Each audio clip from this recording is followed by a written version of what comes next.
Hey everyone, Kyle once again. Welcome back to the next episode review of Undead Unluck, episode 3.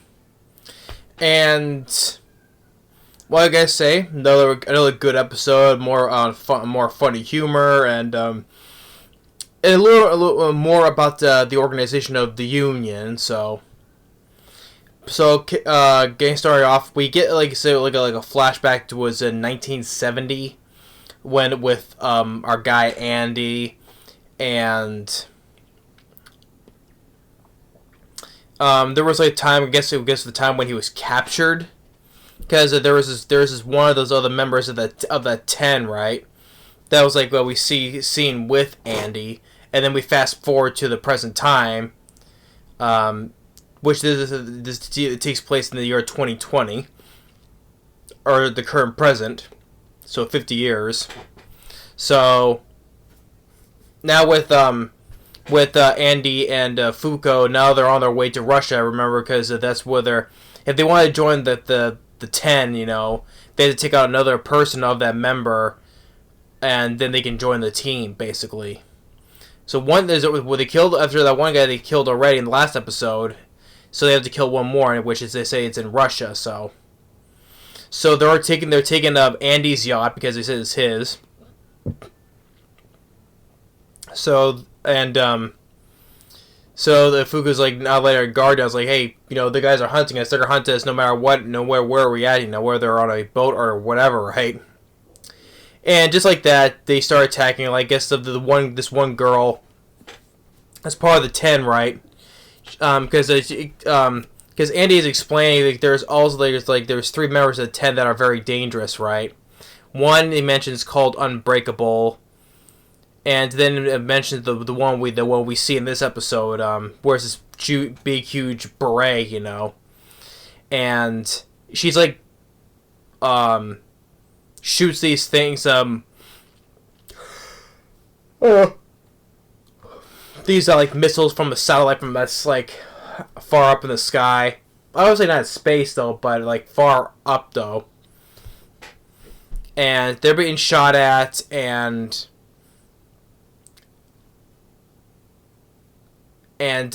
which the boat is dismantled though, but Andy sees that Fuko, she's trapped under the water, under the wreckage, so he saves her.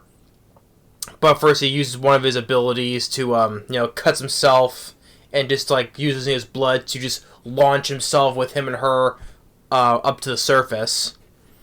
And so, but they're still on some part of the wreckage of the boat, and there's a fighter jet which it's one of them. So they think it's one of the 10, but it's not though, because Andy explains that the members of the 10 have these gold insignias on them.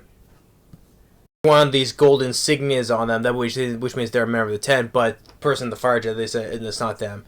So Andy has an idea. So pretend to surrender, and then Fugo notices that her bra has been pushed upwards out of her above her shirt. He's like, "Why is there bra here?" I was like, "Oh, because Andy gave her CPR." And I'm like, you touched me, and it's like, is that all you did? And he's like, "Heck no, that didn't work." Mouth to mouth, and then her face starts glowing so bright red.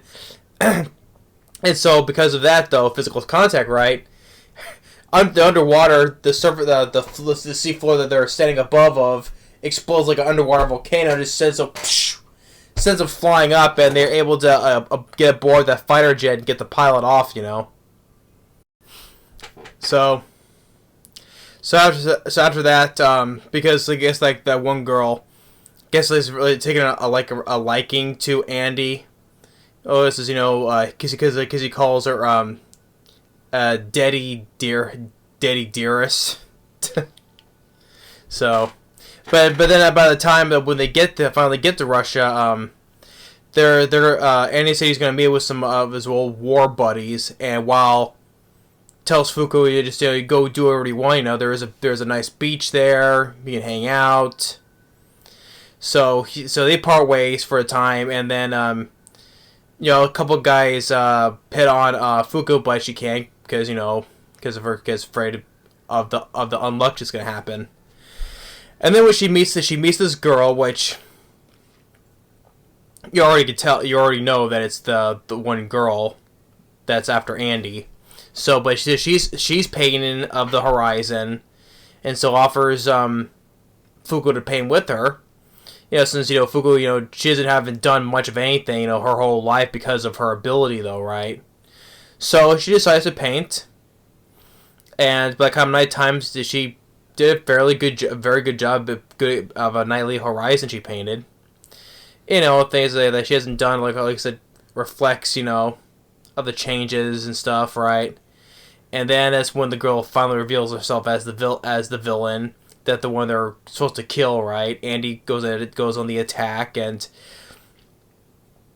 I guess what the girl uses her ability to like lift the water, because you see she's lifting the water up, and there's fish inside the water still, and so then she goes and starts creating these water stairs she's slowly walking down on. So, and she's the one, and Andy tells Fuku she's the one who captured him 50 years ago. And even though he said before, though, yeah, he can be captured, though. Like, he does have weaknesses, he says, but he may be immortal, but he's not unbeatable, though. So he does know, he knows of his faults, though, but she's the one who captured him 50 years ago. So, and after the ends right there, and I'm like, okay. So we meet with this other member of the organization, and it was reflects, like with Fuko, doing something, because like I said, she's always been paranoid her whole life, so it's nice for her, her to reflect, just doing something ordinary for once in her life, like just like do a simple painting, That's like the first time she has done like something like just like a normal girl would do, right? Instead of just living in fear and paranoia, because of her unluck ability. Even the one girl, even that girl points out, the beanie that she wears, it says "good luck," right? It even calls her a little lucky as well. So yeah, so he's calling her a little lucky, and then she even calls Andy Daddy Dearest. I don't know if that's a reflection of Mommy Dearest, though, but, the 81 film with Faye Dunaway. I don't know if that's a reflection of that, probably not, though, but I just, when she's Daddy Dearest, it just made me automatically think of Mommy Dearest.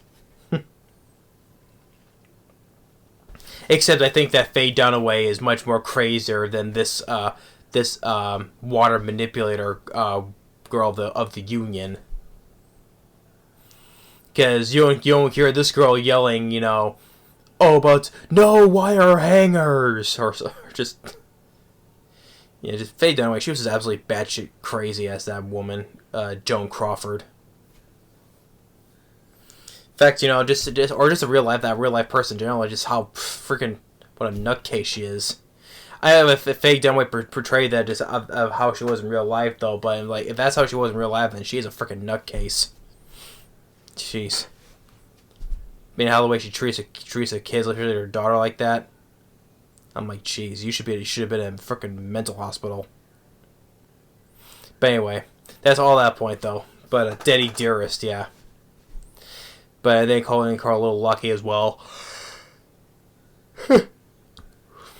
So, but anyway, episode 3, it was fun to watch. I mean, just it was funny. It's always funny to see this Fugo once again getting so embarrassed because what Andy physical contact thing. Maybe he touched her here, or let alone she turned fully red when she said mouth to mouth. But he was doing it to save her life. Otherwise, I'm like, would you rather drowned than worry about your physical contact ability? Would you just drown, or have him save your life the way standard procedure after you save someone who's drowning, right? CPR or mouth to mouth. So you don't get no choice in that matter. He did it to save your life, so don't pick and choose. So, but anyway, it's because of that though. But we see that this other member of the Union see how that fight will go though. But overall, I still enjoy the episode still. Because I'm starting to have fun. I'm starting to have fun with the episode with the series. So yeah, it's very fun, and I've really been enjoying it. So episode 3 of Undead Unluck, very solid, I would say. Meeting with another member of the Union, and probably a main villain, probably because she's one who likes Andy, you know. So, but anyway, that's it. Thanks for watching. Stay tuned for the next episode review of Spy Family, and we'll see you next time. Later.